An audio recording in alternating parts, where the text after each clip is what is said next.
right, so we're going to kick this thing off. Sure. All right, welcome to episode 2 of The Aging Arborist. We have a special treat today. We're here with our buddy and brother from the Jersey chapter, Mark Chisholm. Mark doesn't really need a big intro. Most of you out there kind of know. Oh, yeah, if you've been living under a rock, you're probably going to have to do a little one. You know, I think it's fair to say. But for me personally, he's obviously an owner of Aspen Tree Experts out of Jackson. Is that correct? Jackson, New Jersey. If you guys don't know, he's obviously a tree climber just like us. He loves playing hockey. He's a dad. He's a crew leader of his company. And most importantly, that we will be touching on, an industrial athlete. Wow. So if I left anything out of there, please add. But we'll let Paul finish off. All around goofball, I'd say. Oh, beautiful. Some may even go say jackass, but I don't take that personally. That's all right. Okay.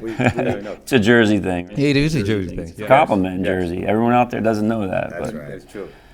Yeah, it's a thing outside the state, right? Like they're like, oh, you're from Jersey, and Yeah. they kind of tell you now. But just we're also the only ones that really know how to drive. It's like race day every day. Everywhere we go, even in, I don't want to say in chip trucks, but you know what I mean. Yeah. But I would say this, the one thing I noticed that's different is, to your point, because New Jersey has a bad rap in a lot of things. It does not in tree care. The people that we followed through this industry since I started and before me, when my father started, and he had mentors, these guys led. I mean, even thinking like Harry Banker back in the day with Arbor Day. I mean, all the things that were like founded here in New Jersey in the tree care industry, it's got a lot of history. So we are, I think, our small area is a leader in the industry from going back to the beginning of tree care. Nice. To be honest with you, I never thought of that. Oh, man.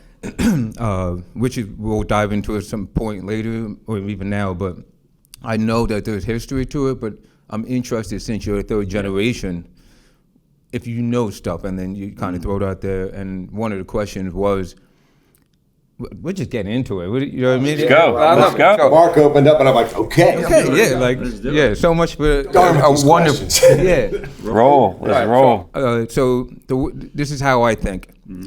My entry into the industry is a solo one. I don't have a mentor. I do now, but when I first got in, I didn't have a mentor. I got in through, and there's a story behind it, but I got in through that. It ended up being something that I needed in my life. That's how I got in. Yep. You're a third generation arborist. My interest is, yes, you saw your dad, your uncles, their coworkers talking, bonding over tree talk. True story. You know, right? Exactly. So and I know it might be your dad, but there's got to be somebody who really was like an idol to you in the industry. And if it's your dad, can you let us know if there's another person? Yeah, well, absolutely my dad. I mean, he started it. I mean, being a young man, there's a time in your life when you start to really think about getting into adulthood. For me, that was around the age of 12. I started looking at my father differently, not just like, that's my dad, he's a superhero, whatever. It was, I really loved him as a person and what he did and what he represented. So I watched everything he did, which brought me into weight training, which brought me into guitar playing, which brought me into all the things that I just started to enjoy because I realized how much we have in common. And it was that time in my life. So tree climbing was the first part of it too. So it was about the age of 12, he got me climbing in our family trees at the property. And I started working at the same time, so that's when I was a ground guy, if you want to call me a ground guy, more like a pain in his neck, like, here, take this rake and go over there, like kind of, I think we all start that way. Grab a branch, this is what you do, but you build on that, and then it turned into, owning your own company. It's small at the time, everything's on you, it's, hey, let's cut firewood on Sunday, or let's work on the bucket truck. It's got air in the lines. I remember time and time again, give me a hand outside. We got to work on the trucks today. It's Sunday morning. Okay, let's do it. Yeah. So I think it's natural for every boy, I think, to want to have their dad and just emulate their dad, want them to be their hero. But when you do what they do professionally, it becomes another level for me anyway. Yeah. But I had plenty of other people to look up to. My brother Steve, he started tree work 2 years before me, roughly, give or take. He could probably tell you exactly because he's got this elephant brain thing going on. But he's a mentor to mine. And to this day, I still rely on his knowledge in areas that I didn't really dive into the same level. Like, we all found things that we liked better, right? I really gravitated towards the physical work, the climbing in particular. He did too for a while, but he also saw the beauty in trees before I did. I got it from him, I think, even more so than my mom and dad. The knowledge aspects, like he helped me prepare for my certified tree expert exam, which is now licensed tree expert, my certified arborist, my approved arborist with the Arborist Association, which is no longer here. All these credentials I got within a year, and it was because he had me focused and dialed in, because he teaches these classes. That was like his first year of teaching classes, so it was a big year. That year I passed my certified tree expert. It was my first world championship I won. Oh. Like I got really immersed in all this, and it's because of the influences. So yeah, don't tell my brother, but he's definitely a mentor and a hero of mine. Yeah, I just don't let him know that, because I'll have to fight him once he gets all too cocky with me about just it. But, interesting thing for me is just to bring it back, because I know in episode 1 I talked about your family, and it's funny to hear the inner family dynamic, and you also have a very powerful outer family dynamic, and I think both of us sitting here are influenced, which is just bringing it back to why we're here with Mark. Obviously Mark is an influencer and a person who has been in this community, giving of himself and his time and learning and growing. But in our circle, he's a friend and someone that's brought knowledge to this chapter, our ISA chapter and things like that. But it's cool because your brother Steve did the same thing for me. Yeah. So I got in early on, and very early on, he was setting, I say setting the standard. Yeah, like I agree. he was challenging me. He was it's interesting to see that he was doing it, and there was this inner family dynamic within the Chisholm family, but also it was sending ripples out into the community to people like myself and Brick. Yeah, that's awesome. That's part of what, just to click on this point, is it's part of why we're here. I think we want to make sure that we're giving something to this community. Which goes to my point of the purpose of this podcast, but also my way of living is to hope that I can help people level up. Absolutely. Right? And that's always been something with you. Same with me. Yeah. Same with you. Yep. Yeah. My experience with you, well, first of all, with you, obviously, is very similar in that we both went towards the physical end, tree climbing, just like we want to perfect that craft. But your brother also did the same thing for me, where what he did was he saw that, but also like, hey man, we got this too. Yeah. And I'm like, no, I'll get to it. And then what happened was, after taking his prep class and the LTE and all, what was really cool is that, like you just nailed it before, your view of the trees changes, and you're climbing a living organism. Absolutely. And he made that. Well, you know what I'm saying? Like more of like, this is part of your climbing plan. Yeah. You know what I mean? You have a great plan, but... And that made me a better climber, knowing that because in all honesty, like my first real, I want to be a climber was the physical. It was, I want to conquer this thing that a lot of people won't or can't, right? I used to love getting a word the day before, hey, by the way, get some rest tonight. We have a 130-foot tulip to remove tomorrow. That's, this big. And I was like, yeah. And then, but then it shifted over time where two things happened. One is later on, I hated losing those big trees. If they need to come down, I still didn't like it, but I did them. So the challenge wasn't like, oh, I can't wait to do this, puzzle that's just massive. And it's going to challenge me physically, mentally, like everything. But part two was knowing that knowledge and having an appreciation for the species, everything about it, and learning about trees as an organism made me climb them better. I was more respectful. I was more interested in what I could do to help this tree survive when I'm pruning, which made me love pruning more than climbing for any other reason at that time. And I think when you marry those up, the physical and the spiritual part of tree climbing, in a nutshell, it makes you a better climber for everything else that we do, including the championship climbing events that we do. That's awesome. I don't think I would have been as good of a climber had I not married those up. Because I see people like that. I see so many climbers in the world that get really good at one thing, but they're still not really getting it. You know what I mean? Like they don't really understand the industry is what's really out there until you're broad-based, well-rounded, and that comes from different people. When you pull this stuff in, that's when you really have the appreciation, and you just become better. You know, everyone wants to talk about find your passion. I didn't find my passion. It found me. That's right. And it found me as a process. It wasn't like I'm a tree climber, I'm passionate. It took time to really sink in, and then I really became passionate. You know, it took years. You know, so I don't like when I hear people say, "Oh, hey, you know, you got to find your passion and you'll never work a day." It's true. Right. When you have a passion, you're gonna feel like you're not working, but it doesn't happen just because you start doing something. You're like, "Oh, this is it." It doesn't click for everyone like that. I can attest to that. Short version would be more of I knew this is what I wanted to do, but it took a while before it became a purpose. Oh yeah. You know what I mean? And to your point, like when you start connecting with the right people, and you know, like your brother, for example, we can talk about all the competitive competition climbers, but once all of that started to, like you said, marry together, then it became a purpose. And I'm like, oh, okay, now I have a purpose.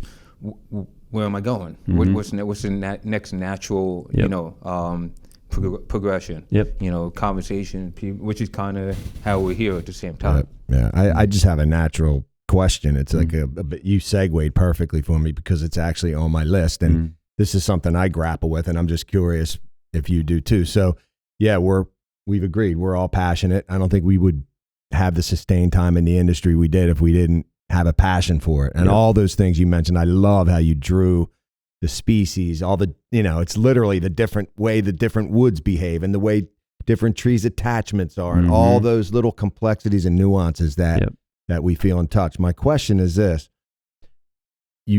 and sometimes I like to dissect cliches sometimes and kind of put them to rest, but that, you know, if you're passionate about something, you'll never work a day in your life. I know there are days when I don't, quote, feel like it. There's days I get up, I'm tired. I'm dealing with family things. You know, there's been significant issues in both of your lives recently. You can expand on them at some point if we get to that. But my question is, and I'm going a long way around, is do you have days like that, number one, where it's you maybe get in a funk or you're having a day that's off? And if so, are there some skills and little things you do to hit that reset button? Yeah, you know what? Great question. You know? And actually, that's a question I hear a lot. Oh, okay. Like privately, I'll get messaged on Instagram, for example. Somebody say, "Hey, do you ever feel like this?" Yeah. And because you always seem like you just love what you do, and I absolutely do love what I do, but I always have had those feelings too. They're, you know, I think, you know, because it's so physically demanding, that amplifies that feeling more than a lot of other things. Plus, if you get stuck in a certain routine and everyone around you is in the routine, it's like it's not that engaging. So you get stuck in the mundane aspect of work. Maybe you're doing stuff you don't really care about. Like, let's say you don't like pruning trees, like shaping them. Now you're shaping for a week straight. It's easy to get into that rut. Or the weather's really bad. You're tired of working in the rain, and you're beat up, and you got stuff going on in your private life. Or for me, like it's Thursday morning and I played hockey last night. That's usually a difficult morning for me, but I get it because I'm more tired, right? Yep. But I've learned to cope with it very simply for me is, and then we kind of talked about this a couple times for a long, like through the years.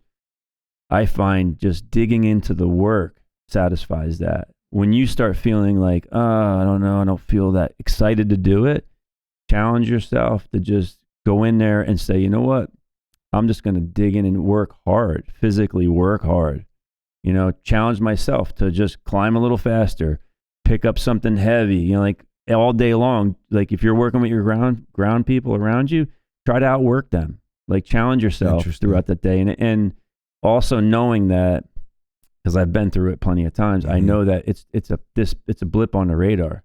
Right. So if I put the blinders on, dig into the work, focus on just that, and don't focus on like whatever, it helps. And I've actually learned mentally, which I know we've talked about as well.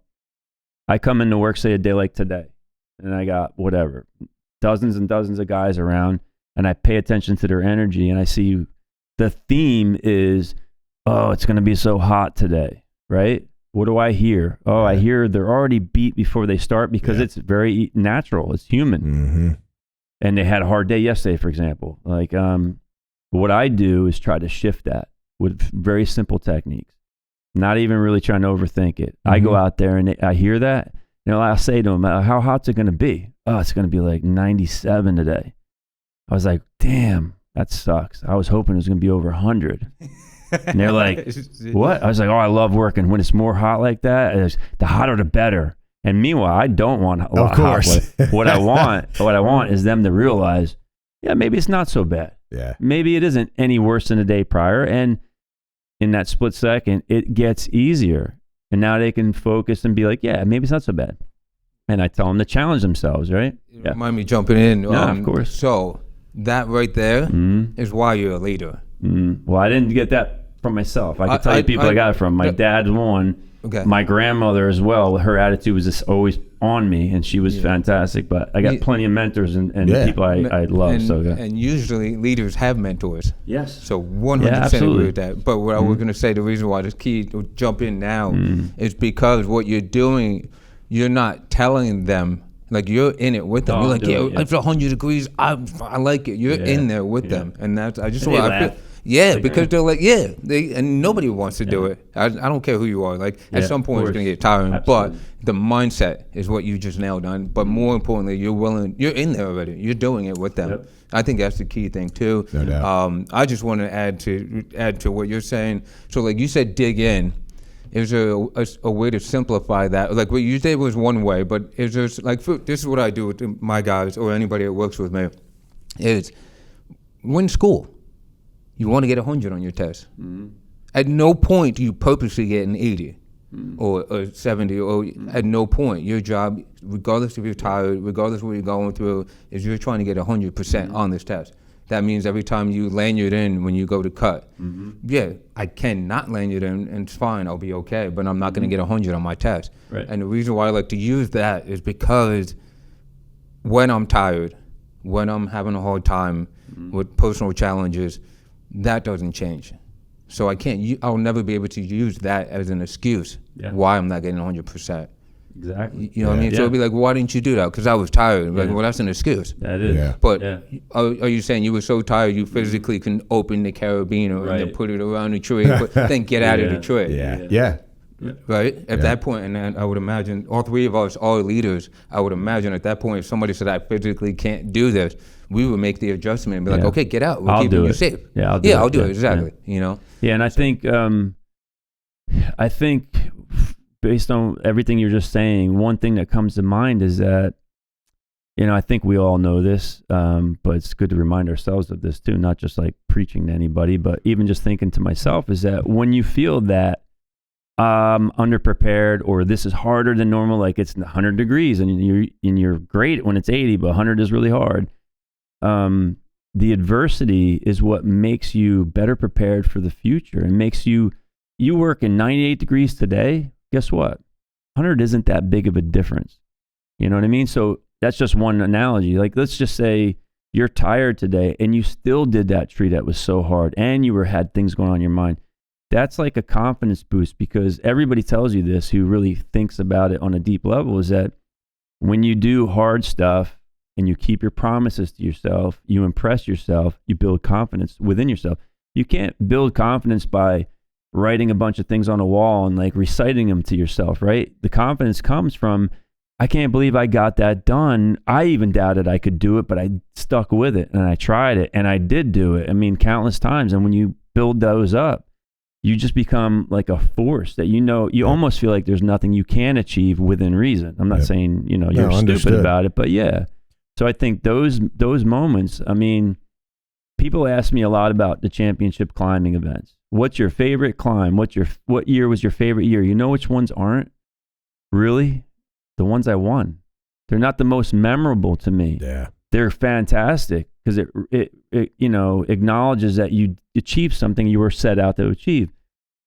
But that was never really the ultimate goal. I mean, to me, it's like some of the most wonderful climbs I had were such difficult climbs that I didn't place fourth. You know what I mean? It's like, it wasn't like I was at the top, and some of the things I'm most proud of is like hitting adversity, like thinking about an example, like in Nashville, my second event. My first event was work climb.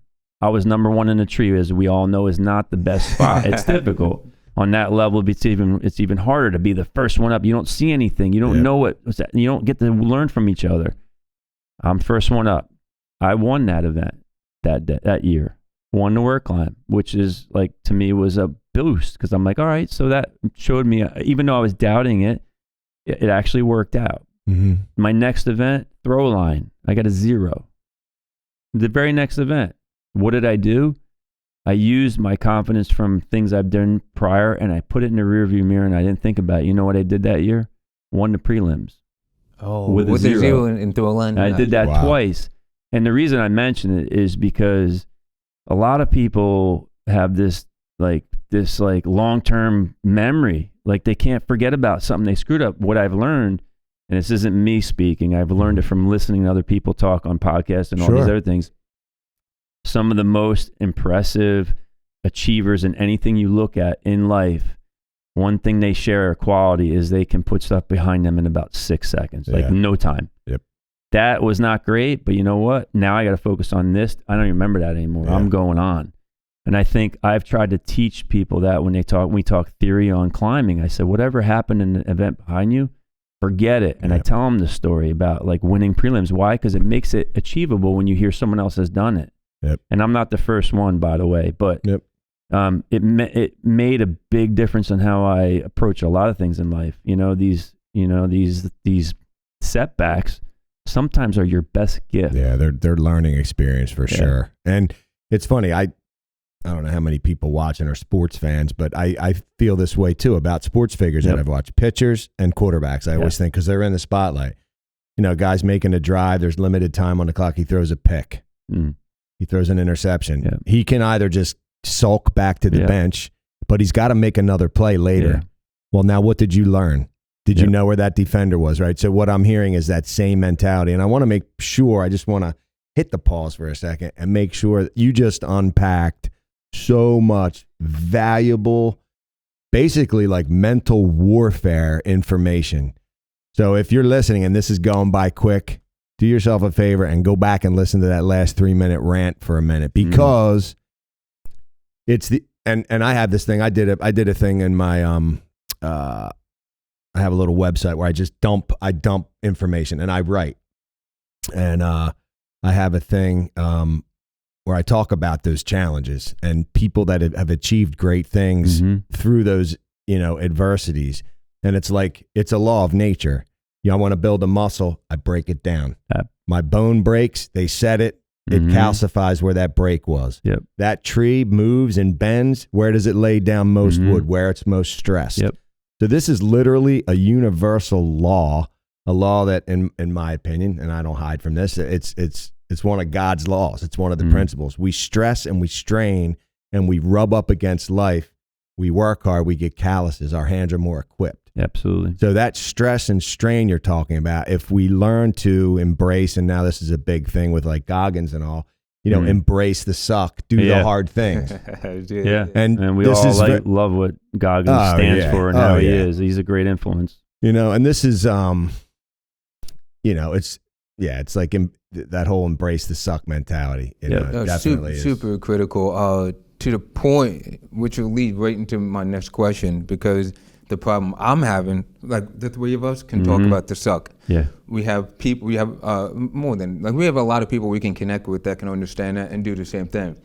Since you're here, one of the questions I wanted to ask was, how do you get people, I don't want to say get them to embrace the suck, but you know what I mean? Cause not shy away from it. Not shy away from it. And like, for what I'll hear a lot from people is like, oh, you're intense, you're crazy, I can't do what you do, I can't get to that level. I agree. I heard that myself. Okay, so have you, is there like, in a nutshell, is there a way that you can talk to that person to make them not idolize you in this big way? Even myself too, but like, dude, I'm just a dude like you. I just have a mindset that I worked on and got to this point. So my question is, have you figured out a way to break that down to a simple conversation for the person who does that to you? Conversation-wise, not that easily, because I think everyone's a little different. And in order to connect with them, they don't all respond the same way, so it's hard. I think sometimes actions speak louder than words in that regard. So a simple example is, you see someone struggling with a certain type of task and you actually do it with them, alongside them, not just doing it for them, it helps them to start to learn like, oh, I can do this too. Like, and some of the biggest moments that reinforced it in my mind are times where, and I watched this, you know, I learned this from my father directly. I watched him, like, we go into some areas and it's like the worst type of work you can do as an arborist. I put on Instagram a lot when I'm doing it because it doesn't even look like tree work. You know, it's like the swamp stuff, swamp stomping, using your chainsaw like it's a lawnmower because you can't bring anything else in there, you know, to cut small stuff down that are incompatible brush, for example, which is stuff you can't leave in the power line corridor, for example. The reason I bring that up is because there are times where that is just hard for any arborist, tree climber, ground worker to want to do. It's just physical labor and there's no thought to it. And it's just, yes. Watching my father be the first one in there countless times, being the owner of the company, made everyone else okay with doing it. So I've always done that. I led by example because of his example to me. But one time in particular I think about is we were on a power line corridor, and I've told this story a couple times in this settings because it's, to me, it's the number one thing that pops in my head. We're on a power line corridor. We're working in this dry area, and we're doing tree work and ground work where you can't do anything, but you have to hand cut it, for example, when you're doing the small trees. Low wires there. There's a stream that zigs and zags, that cuts off the corridor, brings it back in, goes into the woods, comes back. You end up with like a little island you can't get to except if you spend 3 hours trying to find a hike through a trail, which is whatever. I mean, literally 3 hours. You have to move, park, hike in some properties, try to find it. Or you bring a boat and cross this, 15-foot, neck high or chest high for me stream. Yep. I look over there and I say, all right, it is like 15, 20 minutes worth of work, not worth a 3-hour hike. I don't need climbing gear. It's groundwork. I look at my guys and I'm like, do I want to come back here with a boat? Because that means, okay, I have to come back another day, park, drag it in here, put it in there. It's a hot day. The water isn't great. It was in an area of New Jersey I didn't really want to go swimming. Long story short is I said to my guys, listen, keep working on this here, what we're doing. I said, I'm going to go grab that little pocket of tall brush under that 34.5 line. It's going to take me 15, 20 minutes max, not a big deal. How are you going to get there? I said, well, I'm just going to wade through the stream. Really? Yeah. All right. So I do. And they documented with pictures and stuff. Take at the time, my 200T over my head. I sink into this murky water and I'm striding through and I'm not even all the way, I'm more than halfway across. And what do I hear? Splash. Somebody's behind you. Splash. I look by. It's like the lemons jumping in the water after me. Every single guy jumped in. Wow, and dude. Nobody nobody wanted to go up to they're wearing climbing boots. They're not waders or anything. Not that waders would help in that because literally one guy was so short he's swimming and everyone's laughing at him because he's swimming. And I'm like, that's not really, whatever. But the point is that it taught me a lot that what I was taught to do and what I am doing is the right way to empower people to embrace the suck. Because none of that work is fun. None of what I'm doing has to be fun. However, they're all smiling and laughing. We're leaving there. They're jumping in, splashing each other. Yep. One guy's on another guy's back. Like he's marching him out because he's a little shorter, and then it's like harder for him. But I think those times in my life just reinforce that we're on the right track, and this is the right way because there's really no other way. It's a hard way, but it actually makes the next almost hard way seem easy because you hit that hard way. You think there's just like working out?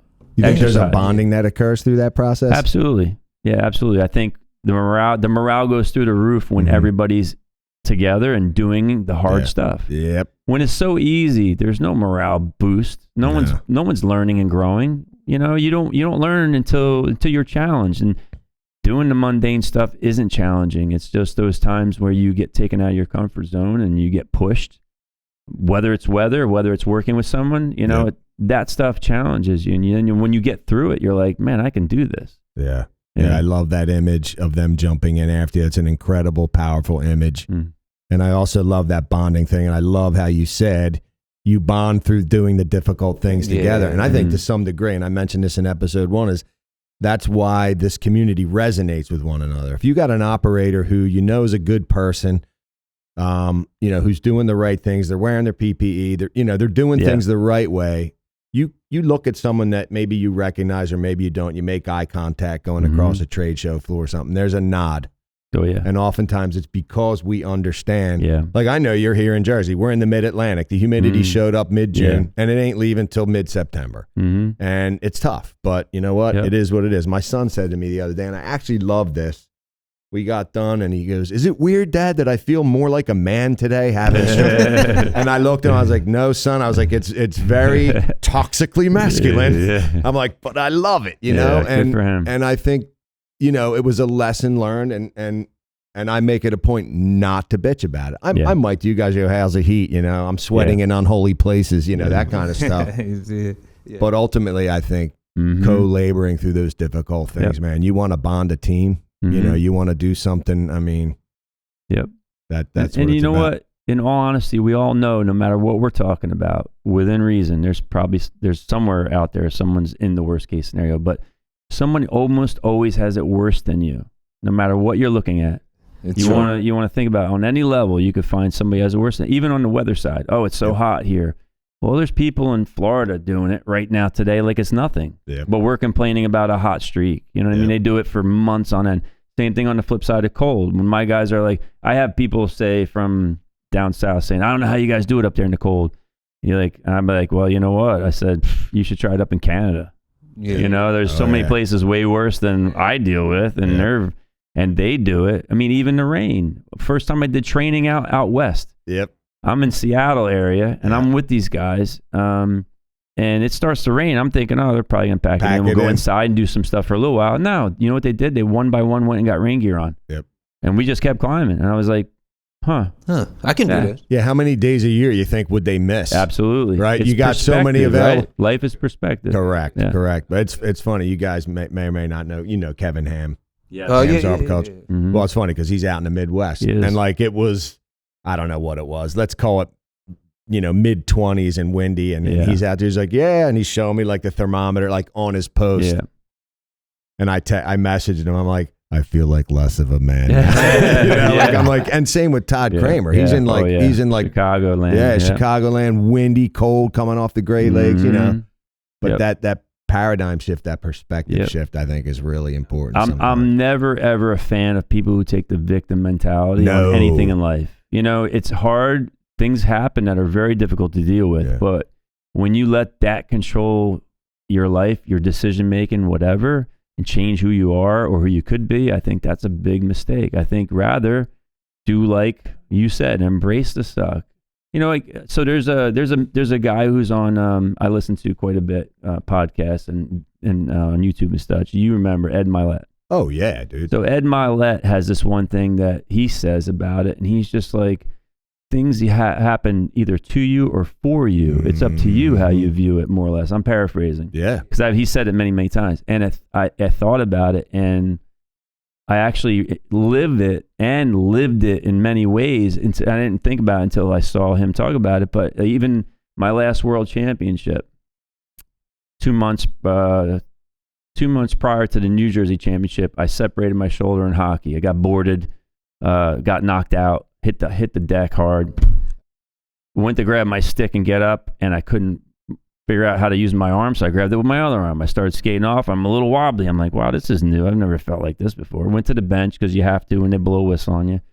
And I'm sitting there, and guys, are you all right? I'm like, yeah, I'm good. And I didn't even sink in yet, but now my shoulder starts throbbing. So my hand goes up to feel it, and I feel a bone sticking up, and I'm like, oh, that's not normal. That's not good. This is not like and it's this. not moving. Yeah, right? So I was like, I know I probably waited 5 minutes on the bench, and eventually I said to a couple of my teammates, I'm like, I'm going to get out of here. They're like, you okay? You need help? I'm like, no, I don't need help, but I can't play anymore. Something's going on my shoulder. I got to figure it out.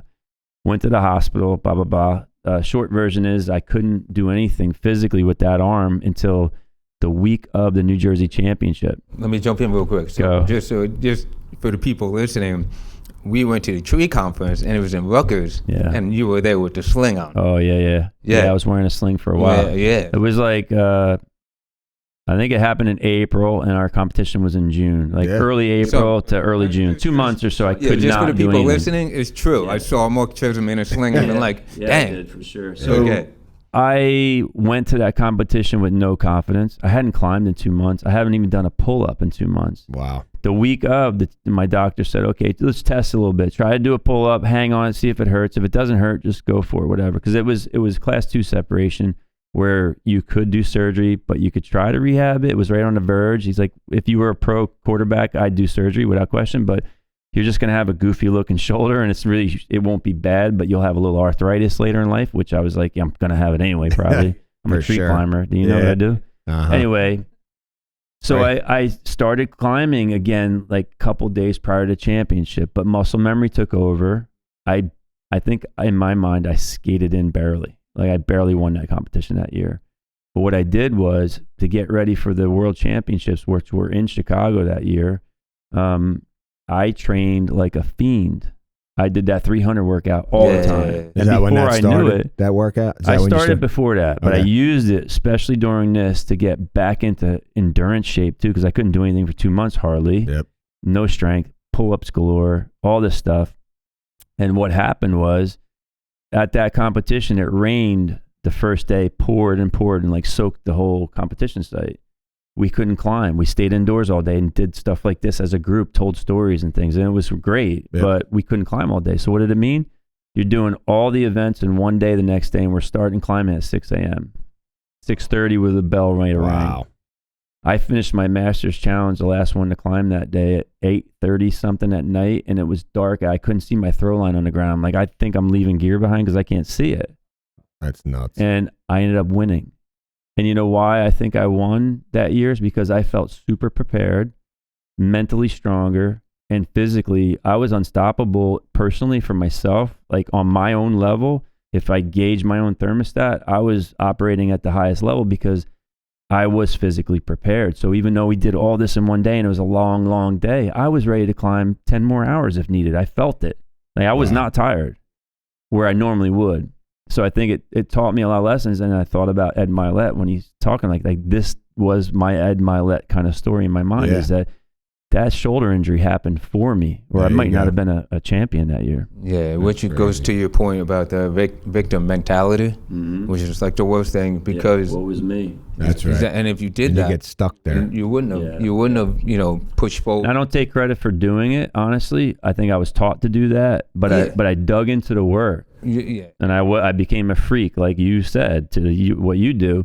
Mentally, I used that as I need to do more than I've ever done before to get up to that speed again. And it taught me so much, like as a person. Which is cool. I'll let you jump in. Well, I just want to say a phrase, but the phrase that keeps coming up is, it's actually posted this, and it's by a guy, I forget his name, but he said the magic that you're looking for is in the work that you're avoiding. Absolutely right. That's the whole. So I just no, that's a great statement. Great quote. I love that quote. And I agree 100%. Yeah, same here. I guess all I was going to ask was just kind of bringing that mentality. And you and I were just talking in the hallway, before coming in about, I'm joking about being over 50, hitting that mark or whatever. So that mentality, that hard work mentality. Because how many days a week are you going out still on the crew? Like you're out on... it shifts throughout the year. Okay. Sometimes of the year, it's 4 or 5 days a week. Okay. Depends on what's going on. Right now, in this moment, there's a lot going on office-wise because, I've added more responsibility, more crews, different jobs that we're doing, construction projects, you name it. So I was driving around all of the northern part of New Jersey for the last 2 days. Okay. I was in my truck all day. Looking at stuff for a bid for next year. So it shifts, and there's some weeks I might not climb all week. Okay. I climbed Monday. I haven't climbed since, and here it is Thursday. So maybe my next question. So just talk me through the process, because I know I'm in the truck a lot too, looking at work, and I know when I have a fat ass or not. So I guess I'm just... Do you, Paul? Yeah, I do. There's a lot of junk in the trunk. Anyway, so I guess like what is it you're doing, that mentality where you had to spur up? Okay, so now it's like, all right, now I'm not everyday production. I'm driving around, hip flexors tighten up, back gets tight. I'm looking, I get out, I walk a few steps back in.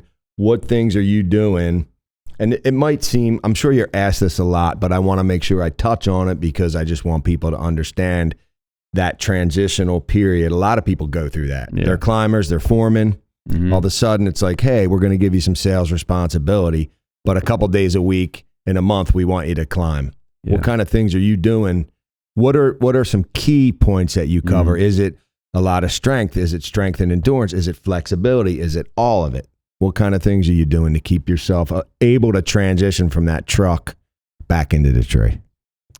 Yeah, I mean, it's a great question, and I've seen people deal with it for a long, long time before me, because I'm still that guy that I fight it tooth and nail. Like, I want to climb daily. I still love it, you know, and that's the thing, because I got friends that'll bust my chops. Like, you don't need to climb anymore. I'm like, no, I don't need to for the business, but I need to for me. You know, it's what I identify as a tree climber, like, for my whole life. I always will. My dad's the same way. He still says it, you know? So it's a big part of my happiness as an individual is being true to myself, and being true to myself means I still enjoy and love climbing trees. Can I climb them every day? No, because these responsibilities are more important for the goals we set as a group and for myself. So one thing I personally do is I always make sure that I'm physically able to the best of my ability. And I think part of it is a mental thing. The mental thing is most people will start to think, I'm not able to climb like I was because I don't climb every day. And I don't think that matters. So a good example of that is, for the longest time, part of my training in climbing daily was foot locking, right? Foot locking to get into a tree. Yeah. It was the fastest, best way before we started doing any type of gear with single line, which took until whenever. When the first time I climbed real single line was early 2000s. So prior to that, it was only foot locking and body thrusting. Because it was a big part of the competition, I wanted to be really good at it, so I physically trained for it. And before a competition, I would do it daily, multiple times. So I'd have a schedule and build up to it to where I was doing maybe 6 back-to-back runs before or after work every day. Wow. Just being physically ready. Yeah. And I would train the opposite, like in the weight room. So if I did foot locking in the morning, I worked all day, and I'd train in the weight room after work, or vice versa, almost every day. Like I said, I had a schedule where it got more intense the closer I got, and then I took a little break to recoup, which we talked about a lot. What I found was when we stopped foot locking was because we got these new ideas where, you know, the scoring changed more for me, where the footlock event became less important time-wise for the points you get based on other events, right? They changed the scoring. And what that did for me was made me feel like that was less important. For example, let's say back in the day, if I had a really bad run for me, because I would be on world record pace most times because I trained and physically was so into it, if I was on world record pace and I had a bad run, maybe I had a slip or two on the way up, I would be maybe 3 seconds out, right? 3 seconds longer. So instead of being at the 50 meter or 15 meter, maybe instead of being around 14 seconds, 13s, I might be 16, which is bad for me, right? It's a big percentage of an increase. Sure. What did that mean point-wise then? 3 points. That's pretty important, or more. It was 30 seconds, you know, before that. So per point, I should say. So it could be a big difference between getting you in or out of the Masters. If you lose 6 points, you might not make the Masters. A lot of times the top 10 are within 5 points. Wow. You know, in prelims, it's pretty tight. Yeah. So that means in or out. So that was really important to focus on. When they changed the point scheme, it ended up being way less. Like I'd lose a point for every, you know, couple of seconds, you know? So it was like, all right, well, what's it mean? If I have a bad run, I'm going to lose 1.5 points or something. It didn't make sense. Like, what do I care about 1 point? Why am I going to train 6 times every day for 1.5 points? Didn't matter as much to me. So I stopped training for it. Stopped doing it at work because I started getting into SRS climbing at work. This is before they changed the event. Then I go to the World Championships, and this is in Tampa in 2015, and I hadn't footlocked since the last competition a year ago, except one time to make sure I could still tie a Prusik right and make sure my gear was right. And I did it like twice, like a couple days prior, and I put it away and said, I can do it. Muscle memory came alive, and guess what happened? My best runs timed at the world championship level for that height was 13.8. 13, okay. Yeah, 13.8 some seconds. What I did that year was 14 flat. Oh. And I didn't do any practicing, anything, right? So how important was that time spent?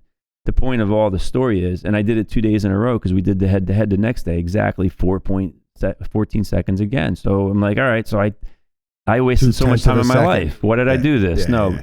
I think it's important to get you to that point. What I'm saying is that when you get to this point, don't discredit how good you really still are just because you don't do it daily, as long as you're physically still in the same condition or similar condition. Right. So to your point, what I do is I make sure I'm always battle ready.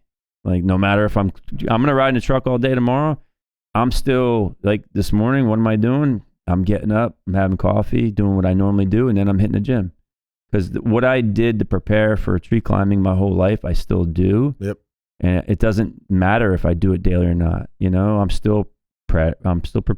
You like work I on still flexibility, Mark? I do. So I wouldn't say I work on it to the extent of I do like a routine. What I do is I stretch a lot before I do anything, and I feel what needs to be stretched more. Also really stretch the body parts I'm going to work if I'm doing like strength training. Like if I'm doing deadlifts that day, heavy deadlifts, I'm going to make sure hamstrings, hips, everything, back, arms, shoulders, everything's warmed up and ready. Because I found that as a young guy, I did two things wrong. I did less preparation beforehand because that's how you're prone to injuries more. Right? Yep. Number two is I overtrained. I didn't know it then. I thought I was trying to be tough, and like I trained when I was sick. Yeah. I got a fever. I could still do it. I'm going to build mental strength. And I was an idiot. Because why? Because now I was like hurting my body. Yeah. I also got more sick the next day than I could have. So yeah, it takes time to learn. So, in all essence of all of it, my whole routine is built on two things. One, I'm always following a very relatively strict routine that works for me. I found over time, which includes stretching, fitness, nutrition, and rest more than anything.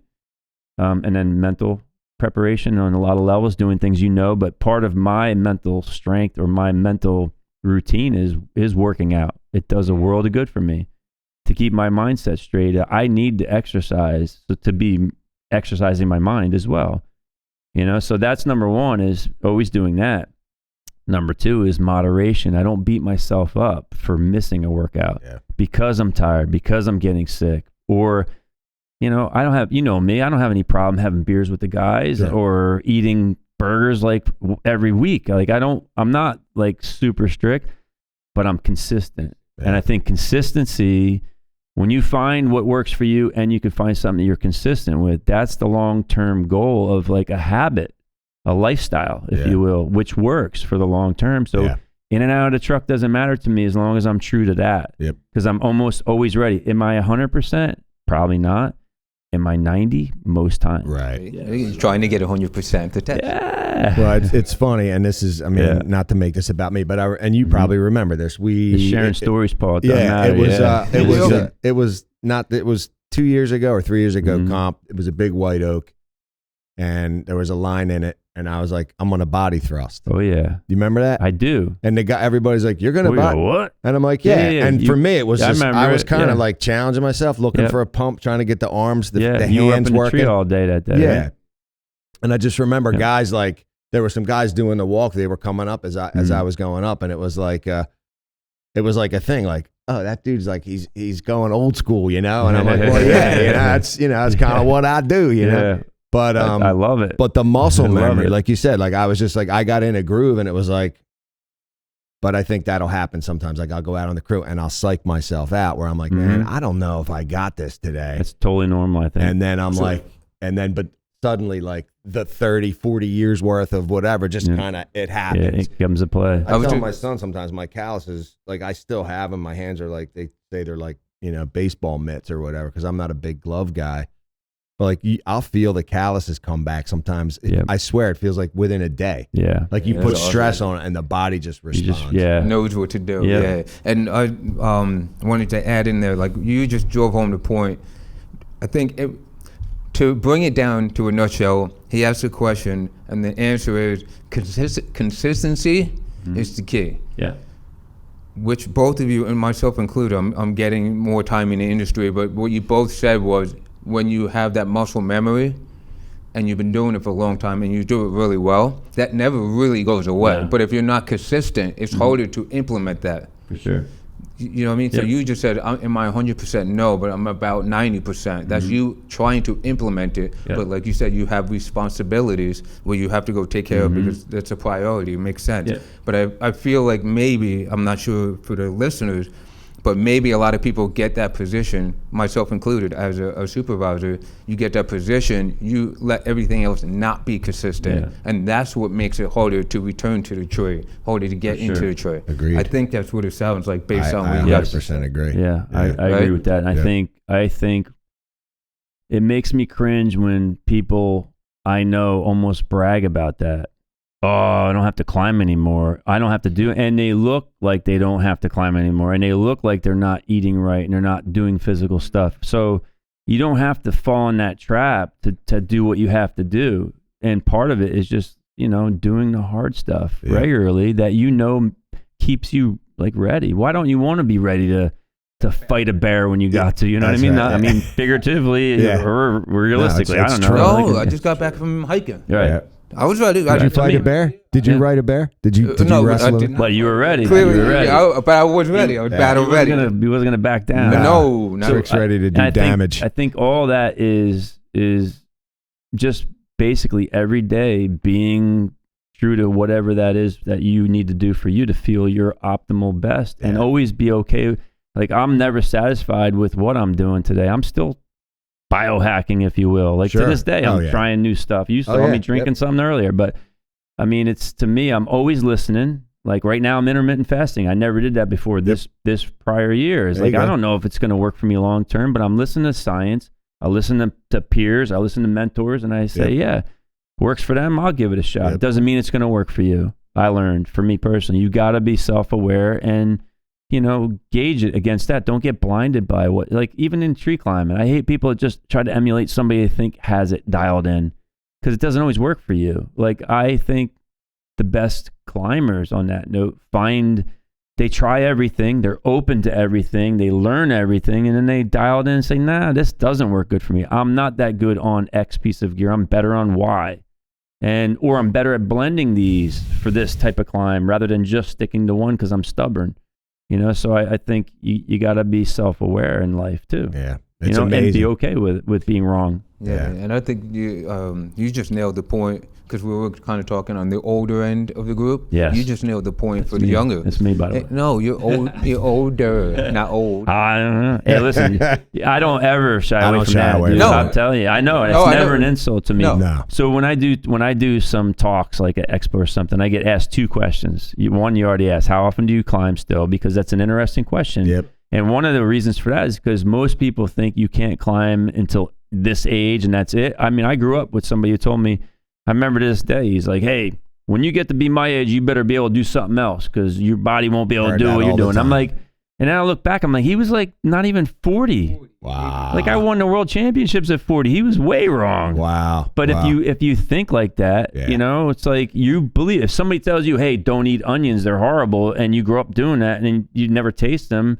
but then you taste them, you're like, wait, I like onions. Yeah. What was I thinking? Yeah. Like, no, it's not all true. It's not. Don't buy into it. Yeah, No, test it yourself. Split test it if you will. You know what I mean? Exactly. No, perfect. Yeah, I mean, I have a spin on that. Maybe you'll like this. Is because I would hear that too. Even my own father was like, "That work's going to kill you," and I was like, "Okay." Mhm. And it could. Well, it could. They're not wrong right, based on the news. Well, sure, but it's not always correct. I think the one thing that I kind of came up with was like, oh, you're going to be a broken down old tree. Yes. Guy. And I said to myself, okay, so what are my options? Okay, now I get a desk job, and now I'm this. Yeah. And I got carpal tunnel, and I got neck issues, and I got.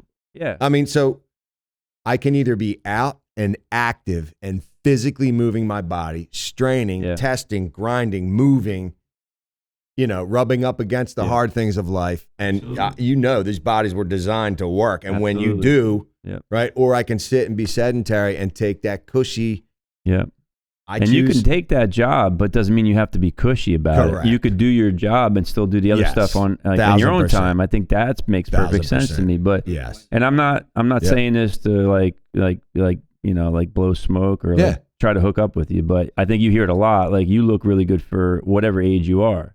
And I think it's part of what. Thank you very much. Yeah. Is he blushing right now? I think he is. Man, Mark just made a pass at me. I preface it by saying I am not trying to hook up with you, Paul. I love you to death, but no. But no, seriously. His feet keep coming over underneath. Seriously, I think most people who do what we're all talking about right now, and I know you do other stuff too. Sure.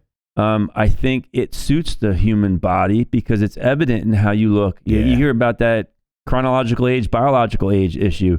Yeah. I bet when you go against people who don't do what you're doing and do the opposite you just explained at your same age, like you went to high school with, we all know those people. You see them and you're like, dang, I went to high school with that same age? Like, doesn't really look right. So I've learned from watching others and listening to others that, the cliche age is just a number really does matter unless we're talking biological age. Sure. Then it's not just a number. It really is true. You're biologically this old, and people can be the opposite, and those people. You could be 50 with a 60-year biological age because you don't do anything right. So you don't eat right. You're drinking Coca-Cola every day, not to smash Coca-Cola, but let's say something is not that physically good for you, and that's all you drink. Yeah. And you eat poor, and you don't rest, and you don't exercise, and you shy away from hard work. And when I see people at work try to avoid the hardest things, it empowers me to take it on. Dude, when I hear someone complain about this, it's such a big tree. I'm like, you know what? Do that one. I got this one. Like, no, really, just go. I'll show you what's up, and I'm going to smash this tree better than I did if I didn't hear that. Like, I'm going to be way faster and stronger in this tree because you just said it like that. Yeah. So I use that actually as fuel and power too. Yeah. No, when I hear people complain, I'm just like, that's like my whole saying. You guys mentioned earlier, work smarter and harder. Why? Why did I come up with that? And I don't know. I never heard anyone say it, so in my mind I came up with it, but I don't know if I did. It is intellectual when did, property. Put it this way, continue, but when did that come into play? On the job site, when time and time again, like people who thought they were smart and knew what tree climbing was or tree work was, coming to work with us from another business, another tree business from far away or whatever, would come up to me and I'd say something like, oh yeah, we'll do this and this. And they'd be like, oh yeah, work smarter, not harder, because we're going to use this machine. I'm like, no, that makes me think you're lazy in your life when you say it like that. But the saying is correct. Work smarter, not harder means use your intelligence to work smarter, so you're not just dumbly doing things hard, right? But what I don't like is when people like take a back seat to hard work because of it. What I say is, put it in context of tree work. You got a mini on site, don't drag that brush to the chipper when it's moving, but what can you do? Yeah, I can do the things it can't do, and I should be doing something at all times. I'll stack the brush for the mini. That's right. And drag it to a small place. Yep. I'll pick wood up and stage it. You know what I mean? I'll do stuff. So, I'm not a fan of that. And I also don't like that work smarter, not harder in the tree climbing end where people think fast means dangerous. No. I don't think that means dangerous at all. In fact, I climb fast all the time to this day. If you come with me at work, you'll see it. You've seen it when I do competition climbing, like demos and stuff. I don't think fast is dangerous. What I find dangerous is doing things above your personal limitations before you become good at it and competent, and missing protocols that will help you stay safe. Like, I'm not saying I'm cutting fast, whipping through a tree cutting. What I'm doing is I'm moving fast, I'm getting in a good position, following protocols and standards, and then I'm cutting executing. And then I'm moving fast to the next spot. I want to run something by because I have this. This is something I remember climbing with this guy. Great kid, worked for me, was a foreman, came from Bartlett.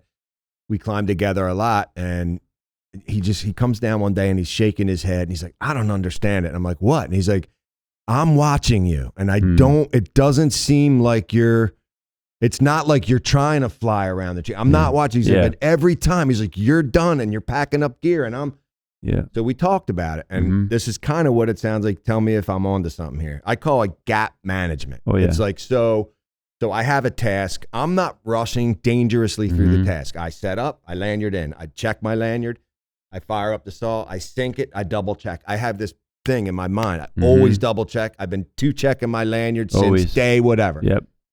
I execute the cut, but I already know where I'm going, Next, and I move with proficiency and purpose to the next one. Yep. So I'm not, and I try to say this on job sites, even with tasks on the ground. It's like, know where you're going, move with proficiency and efficiency.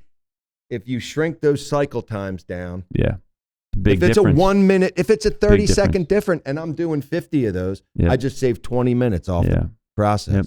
So I don't know how you guys. No, I'm glad you brought you saying that. Gap you followed up with management. that was perfect, and this is because I just got into the official leadership position, and I'm always trying to be creative in analogies. Yeah. And you taught me this actually. This is Really? Yeah, exactly. Damn, So I taught you anything, bro. yeah. Are you trying to date him now?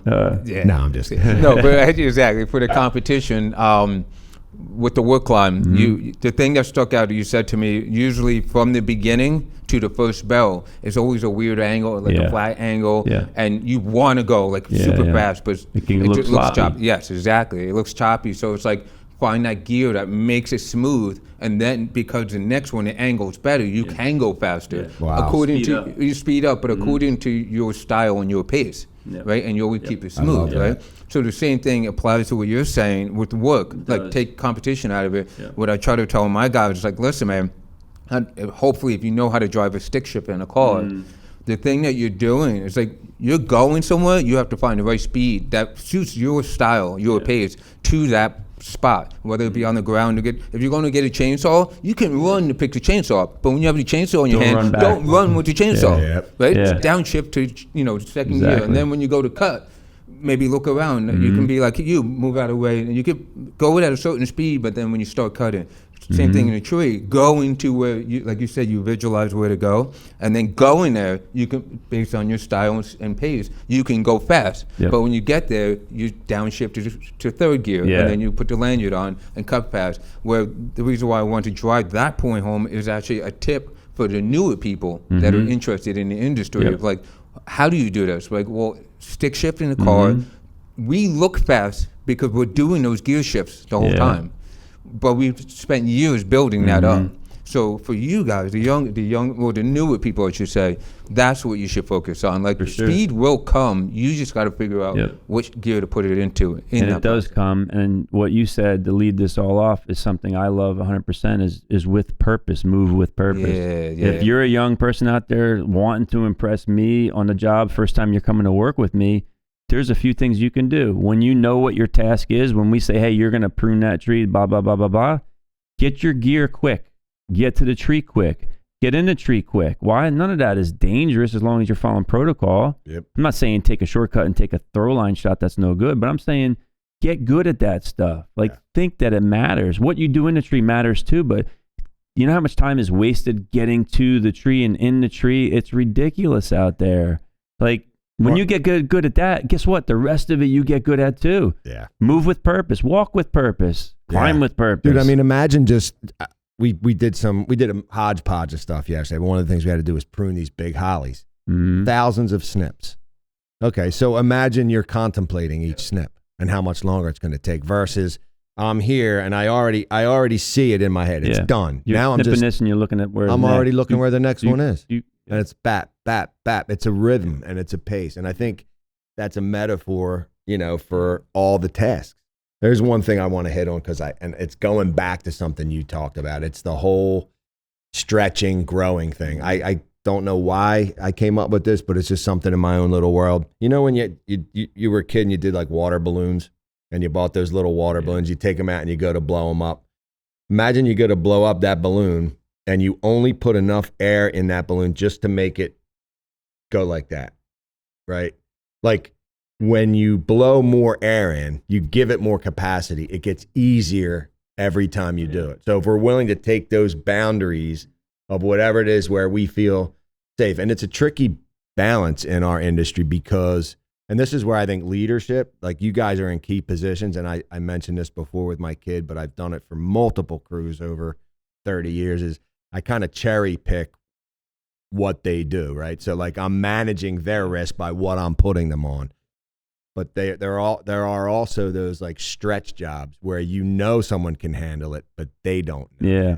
And you push them Right. out of their comfort zone. Yeah. And I don't think any of us have not been there, because you don't go from I'm new to tree climbing to being able to tackle those 140-foot tulips. You don't, like, overnight. Yeah. It's a process, Yeah. you know? So, you know, on the safety aspect, I think the wrong message to send is, hey, just try anything whenever you feel like it. I think what it takes is proper training and then mentorship to keep people safe in the industry. Like I hate when people say how dangerous our industry is. I think it's skewed. I think it's not dangerous at the same level for people who are properly trained, who do focus and bring that to the table, who approach a job with the level of risk assessment it deserves and mitigation. You know, and having mentorship helps you develop that. Once you're trained, you probably don't need mentorship, but maybe you need other people's opinions just to kind of look at things, other perspectives. But I don't think our industry is half as dangerous as people make it seem. And I don't pride myself on that. I think, I think for me, if I really felt like I was risking my life, my whole life, I wouldn't have been doing this, you know, because I had young kids at some point in my life. I had a wife at home. I had family that cared about me. I didn't want to be risking my life. And I never felt like I was risking my life. I definitely had times where I felt like I was doing some dangerous-ish tree jobs, but I never felt like, hey, I might not make it home today. I better call somebody and let them know, you know, that this might not be, you'll never see me again, maybe. I never felt that way, or I wouldn't be doing it. And I wouldn't be sitting here today with all these employees. Right. Because I wouldn't feel good about that. Yep. I don't want to risk people's lives. No. So how do we do that? We do exactly what we're doing today. We share information freely. We give it whenever we can. We teach whenever we get the opportunity, and we're open to anyone else to teach us. And I think that combined makes the industry stronger and more prepared as a unit to just go out there and not be put in harm's way. Yeah. No, I would agree. And I would say this, and I touched on it in episode 1 when I talked about your family and I think we're at this point. First of all, if you don't have a mentor or someone teaching or training, you get one, and get a good one, someone who looks like they're doing the proper thing with PPE and proper training, getting your hands on good books and et cetera, but also be willing to mentor another. So I'm consistently being mentored and I'm mentoring, because when I'm teaching, I'm learning. When I'm hands-oning and I'm, you know, my kid's like, hey, one day we're out on a job, and, you know, there's always that sweet spot of training on a production site. You're trying to get trees done, and he wants to get into a little bit more felling, and taking that opportunity to slow it down and teach it, right? And I had to, this brings me to something really interesting that we're almost, no, listen, we're at tangents, tangents. Yo, so we're actually at an hour right now, but I want to hit real this. quick. I just want to say the tangents are good. Okay. I get no problem with tangents. All right, so here's tangent, and then we'll land the plane. Here's the thing is, you know, just as I'm teaching him, it got me thinking about my technique. Yeah. How do I hold the saw? Where do I hold the saw? And I had to take a second and think of breaking it down into digestible pieces. And as I was driving home that night, I thought to myself, muscle memory. And I'm like, it's good, but can it be bad? And here's what I mean. I know how to do it because now those neural pathways are grooved in. I've done this move in a tree. I have blown this top out so many times. I've made this drop. And it's good in a way, but am I really cognizant of the technique and why the hinge is doing what it does? Not after a while, unless you analyze it again. Right. Is it smart? Remember I talked to you about the gear and you breaking my climbing technique down? That's where this came from. And I've been watching some of Tim Ard's videos on felling. The dude is a monster. The dude is awesome. But I'm watching and I'm like, all right.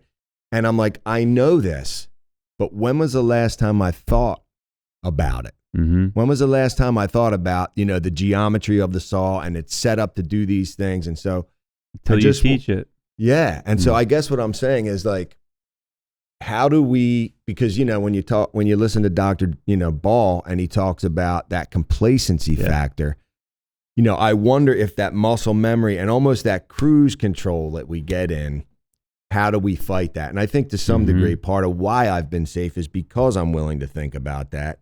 And knowing you guys the way I do, I'm sure this is something that you've contemplated and played with, but just what do you guys think about muscle memory versus do we and should we occasionally be going almost back to the drawing board and taking a look at our technique?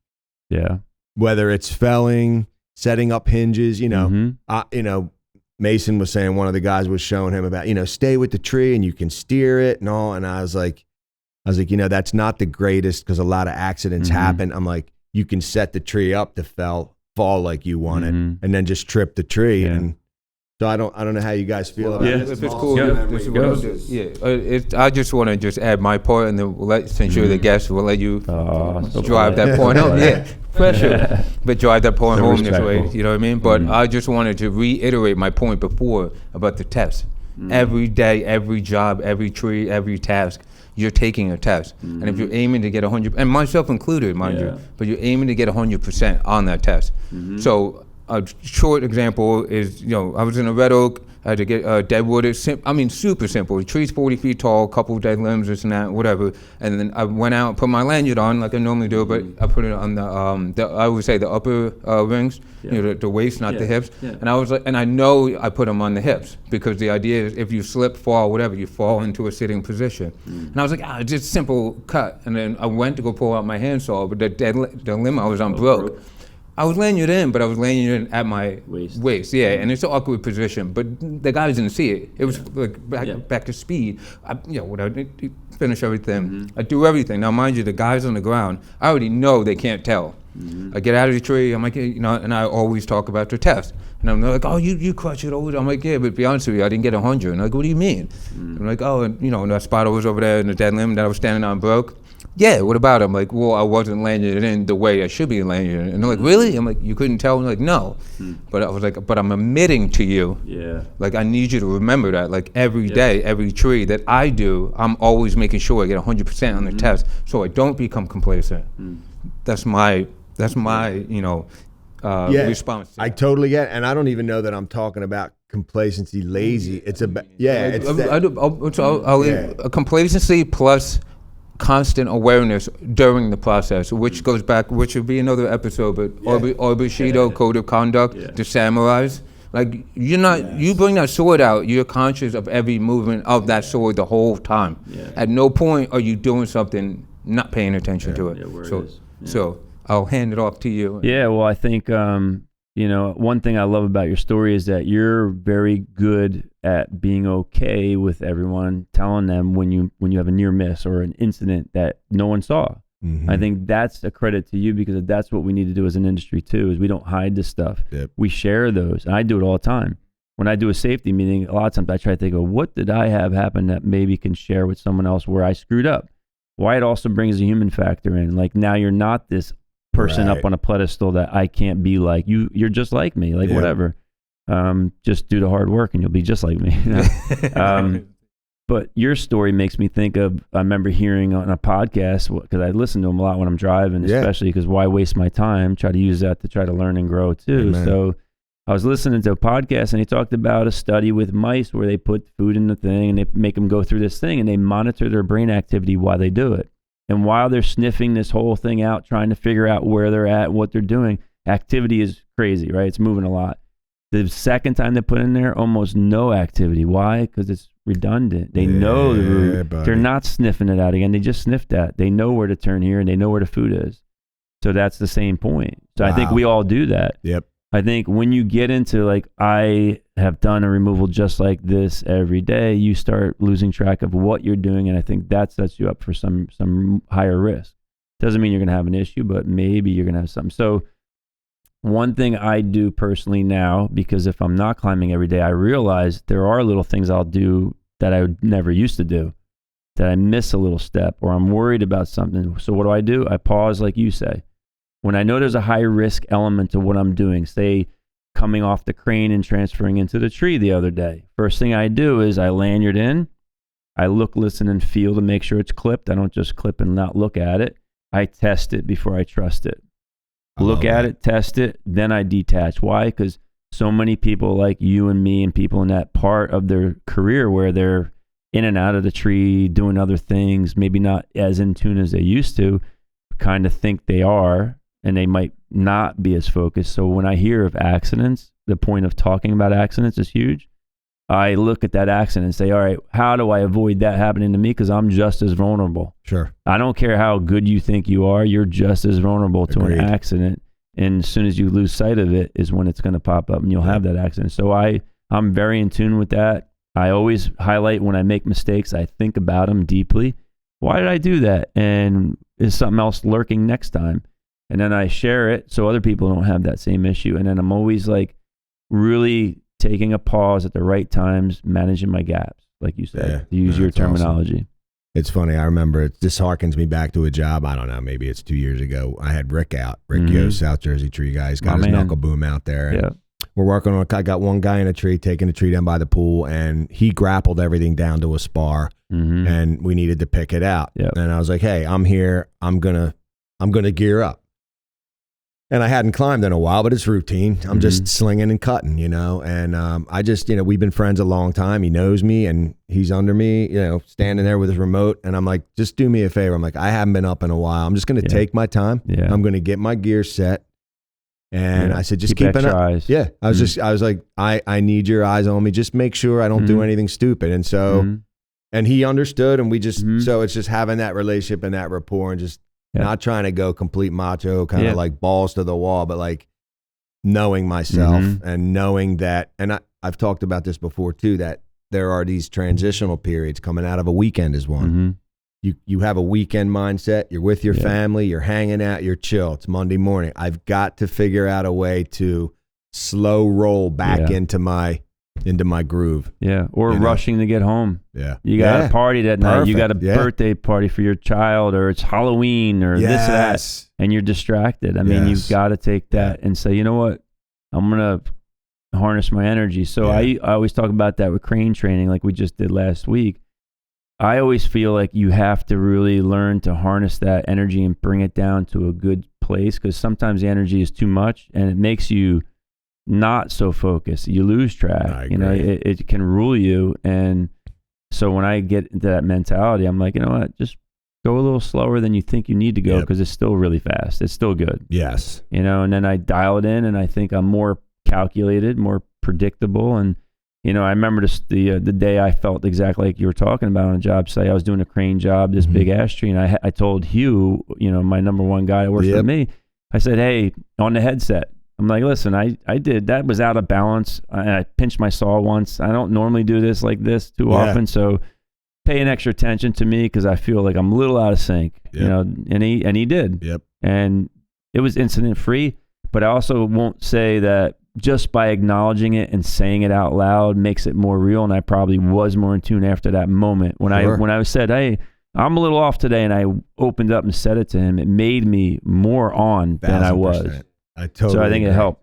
Yeah, that's awesome. But you got to ask for help when you need it, man. No doubt. Don't be too proudful to ask for help. That's a huge thing. And I think, you know, in the industry, you know, that and humanity. I mean, we're people, and you know, we can be prideful and stubborn and willful, and you know, that is true. Go on. Go on. We're listening, Paul. Go down the list. Hey, this is keep going. It's not a therapy session. So all right. So I mean, we're with time. Again, respectfully to the listeners and everything. First question would be, down the line, would you be willing to come back on and maybe move on? Yeah, next there we question. go. I love it. Next question. But we'll 100%. gear it towards specifics or something. Absolutely.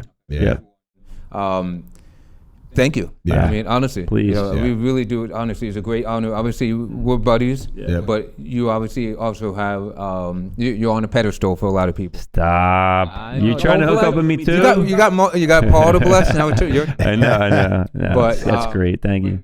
I don't take credit for it, but I appreciate it. I give it right to where I learned it. That's awesome. Right? Exactly. Which is humble. So I appreciate that too. But we appreciate it. I think for me, I'm happy that we're able to try to touch on the industry, your story, but also all aspects of the aging group. The new people and the people that have been in the industry for a while. We're all aging. I think if you do it smartly, you can do what we're talking about today well into whatever age you want. Mm-hmm. And to answer your question, I'll be 60 theme. my next birthday. Excellent, So, man. all right. Yeah, man. Yeah. Love it. But also, Yeah. I think about Bert, 65 years old, and he decided I'm just going to compete this year. And he's an inspiration. Fantastic. And he's a great dude. Yeah, absolutely. But no, I want to extend my thanks to gratitude for those of you listening. We're here at the Aspen headquarters. We came up to visit with Mark, and Mark's been a friend and a colleague for quite a long time. Decades. And it's pretty cool. It's pretty special to have Mark and the Chisholm family, in our world and setting that standard and moving forward. So for all of you out there listening, live to a standard, live to your core beliefs, live to principles, but also, be willing to hold others to a standard. Be willing to be brave and bold and say the difficult things sometimes. It might keep somebody safe. So we appreciate everybody listening. Yeah. All right? Work harder and smarter. Yeah. Yeah, work harder and smarter.